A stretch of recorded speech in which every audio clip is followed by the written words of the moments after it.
Voltamos ao vivo, o programa original nesta segunda-feira, 4 de abril, e ontem, dia 3, começou o mês sagrado para os muçulmanos, Ramadã. Eu recebo o Vassim aqui, que não é novo no programa, quem acompanha já conhece. Boa tarde, Vassim. Muito obrigada por ter vindo falar desse assunto tão importante para vocês muçulmanos, né? Muito obrigado pela essa oportunidade e, como você diz, que é um mês sagrado para todos os muçulmanos, não? E cada ano nós temos um mês para fazer jejum, mas a maioria reconhece esse mês como o mês de jejum. Esse também é certo, mas dentro do mês de Ramadã tem muitas outras atividades. Na verdade, que é um mês de treinamento, que os membros devem praticar a religião e dobrar suas atividades religiosas e depois de terminar o mês de Ramadã, não esquecer. O ano inteiro devem praticar boas obras e bondades, não? Então, é um mês muito importante para os muçulmanos. Esse mês, vocês aproveitam, assim, vocês se dedicam, na verdade, a refletir. É um mês de reflexão, é um mês sagrado, mas de reflexão, e esse jejum, ele é como se fosse uma entrega, uma forma de tentar agradar lá. O que significa assim? Porque muita gente fala, tá, faz o jejum, mas é para quê? É verdade, é boa pergunta, não? Porque realmente muitas pessoas acham que é sofrimento. Isso. E também que não sabe os detalhes. E eles pensam, poxa, uma criança como vai fazer jejum? Um doente como vai fazer jejum? Não é? É certo? Então, o ensinamento do Islã é que esse não é sofrimento. Porque Allah em nome de Deus, sim, não? Ele diz claramente que ele não gosta de dar sofrimento ao ser humano. Se tem um tipo de sofrimento, tem um motivo. E o primeiro motivo é agradar a Deus. E, por exemplo, onde tem sofrimento, ou podia ser sofrimento, o Corão, o Islã isentam. Por exemplo, as crianças não devem fazer jejum. Idosos, as mulheres grávidas, as mulheres que amamentam. Ou se uma pessoa está viajando porque não sabe durante a viagem o que acontece, não deve fazer. Isso não tem opção, não deve fazer. Assim mesmo, se uma pessoa está doente, não deve fazer. E outra coisa muito importante é que o período de jejum não é 24 horas. Esse detalhe é muito importante. Deve ter um período dentro das 24 horas. Né? Exatamente. Mais ou menos podemos dizer que nascimento do sol até pôr do sol. 1 hora antes do nascimento do sol, tá? E até pôr do sol. Depende do calendário lunar. Sim. Tá? Às vezes tem dia curto, às vezes longo, e durante 36 anos roda esse mês no ano inteiro, não? E a gente levanta antes do nascimento do sol e deve comer, beber à vontade, e depois até pôr do sol, quem faz jejum, não para todos, não? Quem faz jejum é proibido 3 coisas, não? Beber, comer e relações sexuais entre marido e esposa.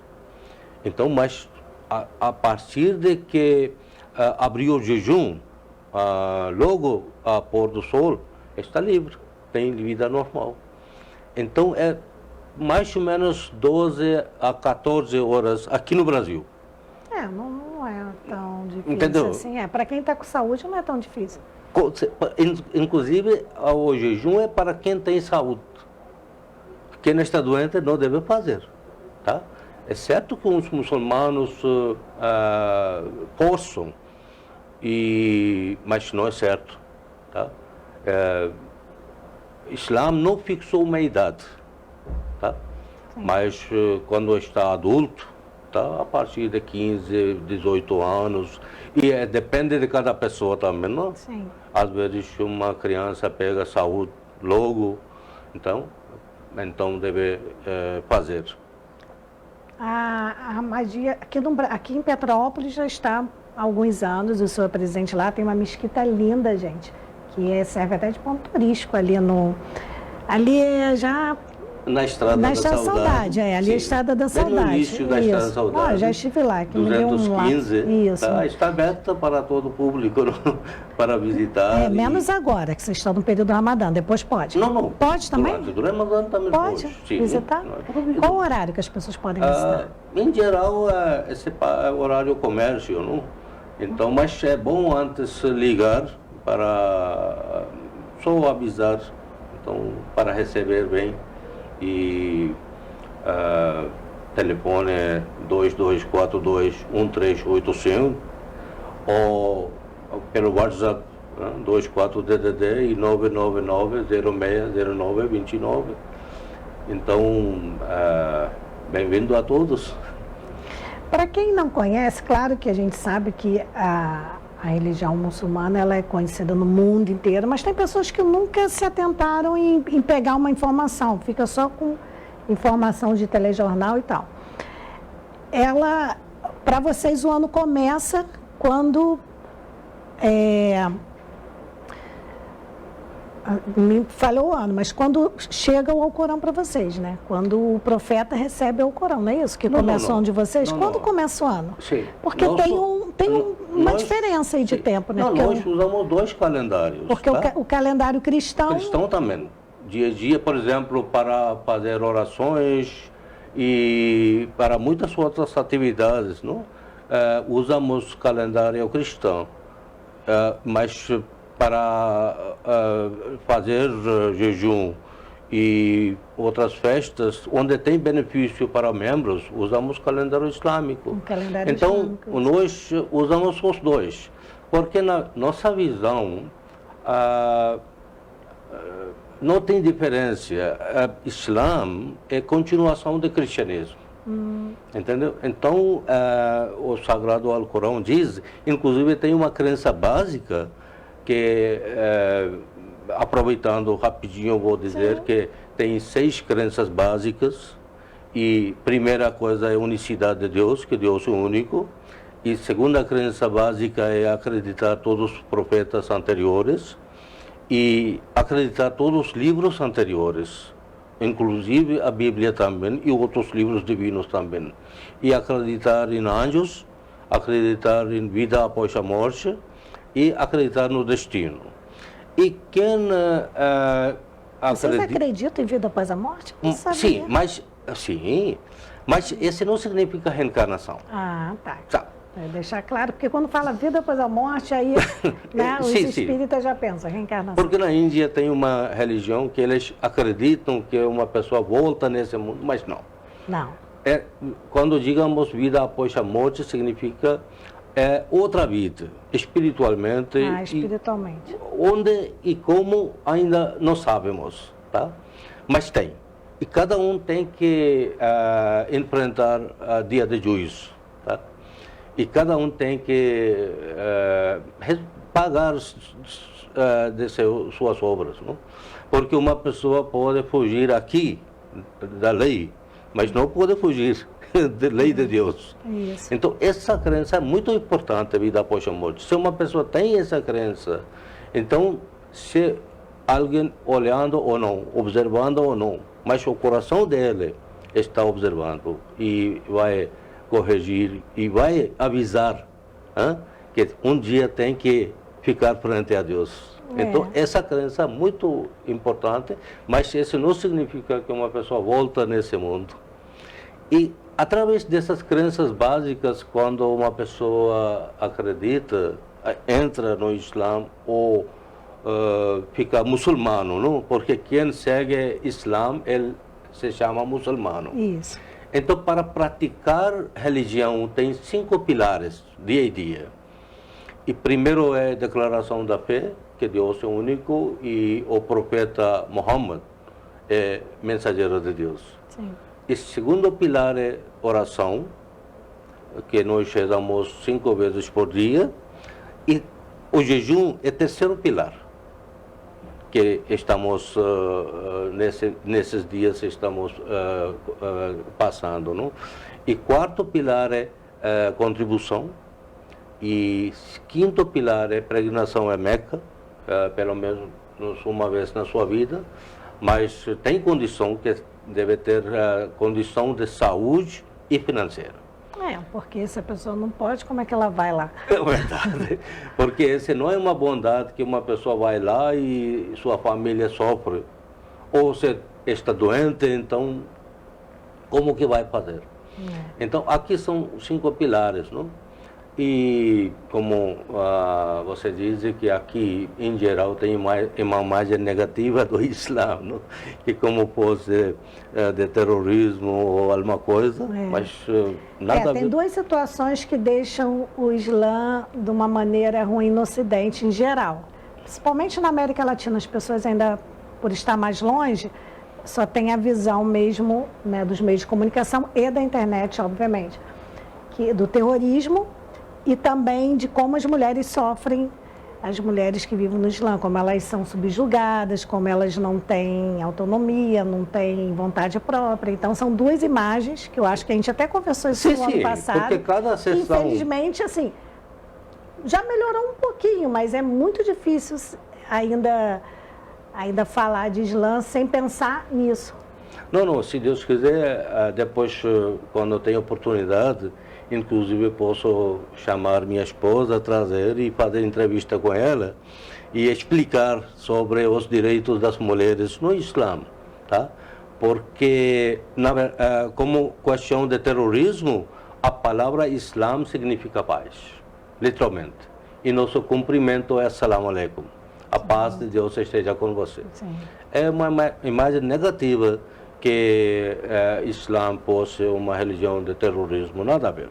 Islã condena qualquer tipo de violência, inclusive se homem bomba, mulher bomba, não cabe no ensinamento do Islã. Tá? E para mulheres vamos fazer um programa e depois vou explicar dentro do ensinamento do Islã que como o Islã reconheceu os direitos para mulheres. E educação, herança, proteção, e tem todos os direitos. Porque tem países ainda que, por exemplo, a mulher só pode viajar com a autorização do homem. Então, assim, para o Ocidente isso é muito forte. Como a mulher não pode viajar sem autorização do homem? Esse é o problema, que uma coisa é religião islã e esse sagrado Alcorão. Sim. Entendeu? E muitas pessoas pegam exemplos das pessoas, que cada religião tem fanatismo. Sim. Que as pessoas não entendem e interpretam de seu jeito. Essa não é culpa da religião, tá? Verdade. Entendeu? Eu também li uma reportagem publicada pelo Talibã. Eu também fiquei chocado. Que como que uma mulher não pode sair da casa? Aqui, minha esposa e minhas filhas, tá? Mais de 27 anos estão aqui e fazem todas as tarefas, todo tipo de trabalho, tá? Se a minha filha está estudando no colégio público, então elas muitas vezes saem sozinhas. Minha esposa sai sozinha. Então essa imagem é bem negativa, que a mulher não deve sair, tá? Então fica sendo mais uma questão até política. Sim, e política daquele determinado país. Exatamente. E também, aproveitando, eu queria apresentar nossa comunidade. Sim. Que dentro do Islã tem muitos grupos. Tá? E teve uma profecia da chegada de um Messias prometido, que além de muçulmanos, outros também estão esperando. Tá? E o motivo da chegada dele era estabelecer a paz e corrigir os erros dos próprios muçulmanos. Então, segundo a nossa comunidade Ahmadiyya, ele já chegou. Inclusive aqui já tem uma foto dele. Sim, ele é fundador da comunidade Ahmadiyya, tá?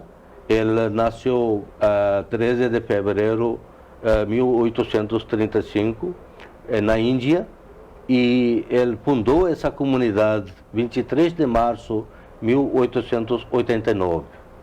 E naquele tempo ele recebeu a revelação divina, que Deus falou a ele, que vou levar tua mensagem nos cantos do mundo. E naquele tempo não tinha esse meio de tecnologia, não tinha, né? Entendeu? Era boca a boca, né? E hoje estamos dando essa testemunha que mais de 215 países já estabeleceu a comunidade. Então seria esse, mas aí ele morreu em 1908. Sim, 1908, e depois do falecimento dele, já quem foi veio? Quem é agora? estabelecido o Khalifa, sucessor dele. E hoje, inclusive, aqui é quinto sucessor dele, que está dirigindo essa comunidade. Vou abrir aqui, botar aqui mais próximo. Peraí, vai cá. Aqui vai ficar mais. Aqui, ó. Aqui a produção, fecha aí. Isso. Então, esse. Sim. Atualmente, ele é nosso Khalifa, que está dirigindo essa comunidade no mundo inteiro. Deixa eu mostrar aqui. Deixa eu passar aqui para mim, produção, para ficar mais fácil.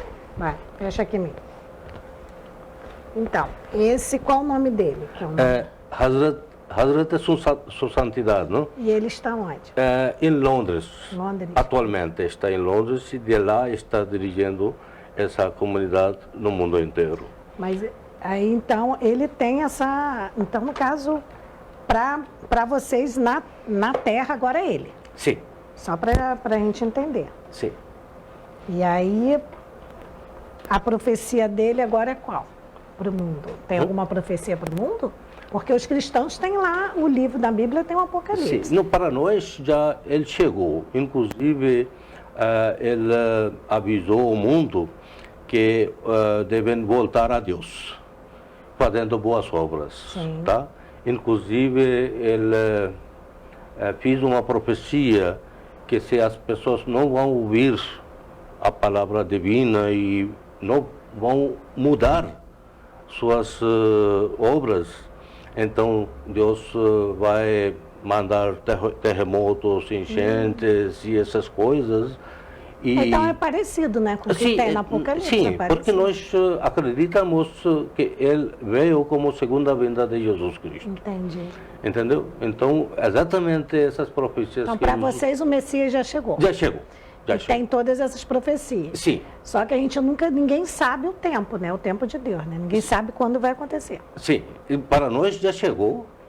E essa... Não, sim, para vocês já chegou, mas assim, nem ele mesmo sabe o tempo que vai se dar essa profecia, né? Sim. Quando vai ter esses terremotos, esses negócios. Sim, nós estamos olhando no mundo inteiro, não? Não, na verdade já está acontecendo. Sim. Né? Eu acho que para mim a pandemia já é o início aí de tudo, né? Esse também, porque não é só terremotos ou enchentes, ele falou que muitas coisas vão acontecer, tá? E esse aviso não é para espalhar medo, tá? Não, para que as pessoas se voltem a Deus. Exatamente. Né? É mesmo exemplo que eu muitas vezes digo, que se uma pessoa está dirigindo o carro e na estrada vê um buraco, tá? Ele vai avisar ou não? Sim. Ou deve avisar ou não? Sim. Então, assim mesmo o papel dele, que ele está olhando esses buracos e avisando as pessoas. Inclusive, ele falou aos próprios membros também, que se depois de acreditar e aceitar, se não vão fazer boas obras, então não vale. Entendi. Mais importante é praticar bom e voltar a Deus, a Criador. Essa é a grande mensagem. Essa é a grande mensagem. E o nosso Khalifa deu uma meta para trabalhar, amor para todos, ódio para ninguém. Ótimo. E voltando ao mês de Ramadã, também queria dizer que quando termina o mês de Ramadã, nós celebramos a festa. E essa festa tem nome Eid al-Fitr. E o mês de Ramadã dura 29 dias ou 30 dias, e depende de lua. Esse ano vai ser 29 anos. 29 dias. Sim. Então, o dia 1º de maio vai terminar o mês de Ramadã e dia 2 vai ter essa festa. E também quero convidar você para muito participar. Obrigada, lá na Mesquita. Lá na Mesquita, celebração. Muito obrigada, né? Gostei. E outra coisa que esse jejum não é só durante o mês de Ramadã. Qualquer período, se uma pessoa quer fazer jejum, então pode fazer jejum no ano inteiro. Inclusive, se uma pessoa não pode fazer jejum e deve fazer e não pode fazer jejum durante o mês de Ramadã, ele deve completar os números depois do mês de Ramadã. Tá ótimo, mas a produção está avisando aqui que já acabou, já deu 1 hora de programa. Eu gostei muito, gosto sempre de receber o senhor, a porta é sempre aberta. E que seja um mês lindo, maravilhoso para vocês. E a grande mensagem foi dada, é isso, né? Temos que nos voltar. E inclusive, aproveitando, quero presentear esse livro. Esse livro é de paz e nosso califa atual já visitou vários lugares do mundo, como Casa Branca, Parlamento Europeu, Parlamento Canadá, e fiz discursos para estabelecer a paz, orientar os líderes do mundo que devem procurar uma solução de paz, em vez de provocar guerra. Verdade. E ele, inclusive, ele escreveu as cartas para líderes do mundo, como o presidente dos Estados Unidos, como rainha da Inglaterra e como o Papa, e fez sua parte. E orientou para os membros para fazer orações. Amém. Bem, então, a gente fala amém, vocês falam como? Como? Amém. Amém. Então, amém. Muito obrigado. Com certeza eu vou ler A Crise Mundial e Caminho para a Paz. Olha, Misa Masrur Hamad. Muito bom, muito obrigada mesmo. Vou ler, depois eu falo. Mas só pelo título eu já gostei. Tá lindo. Muito obrigada mesmo. Quer deixar mensagem? Eu quero deixar mensagem que nosso califa está dando mensagem desde que começou essa guerra Ucrânia e Rússia, né? Que os líderes devem procurar o meio de paz. Inclusive, ele usou uma palavra que gostei muito, que não devem brincar as vidas humanas. Ele diz que se começou essa guerra, a Terceira Guerra Mundial, e muitos países têm essa bomba atômica, então a situação pode piorar. Então, devemos fazer orações e lembrar que orações significa fazer boas obras. Se, por exemplo, se nós acreditamos em Deus e não obedecer, e como Ele vai escutar nossas orações? É difícil. É difícil, não? Viram só palavras soltas. Então, quando digamos fazer oração, significa que primeiro obedecer a Ele, fazer boas obras. Qualquer ensinamento ou qualquer doutrina que uma pessoa tem, deve seguir. Porque, da minha visão, nenhuma religião prega de ódio ou de violência, é de paz mesmo. Muito obrigada, Vacinha. A gente termina o programa original desta segunda-feira com essa grande mensagem, esse livro maravilhoso, A Crise Mundial, o Caminho para a Paz. Eu volto amanhã, se Deus quiser, e Ele há de querer. Até lá.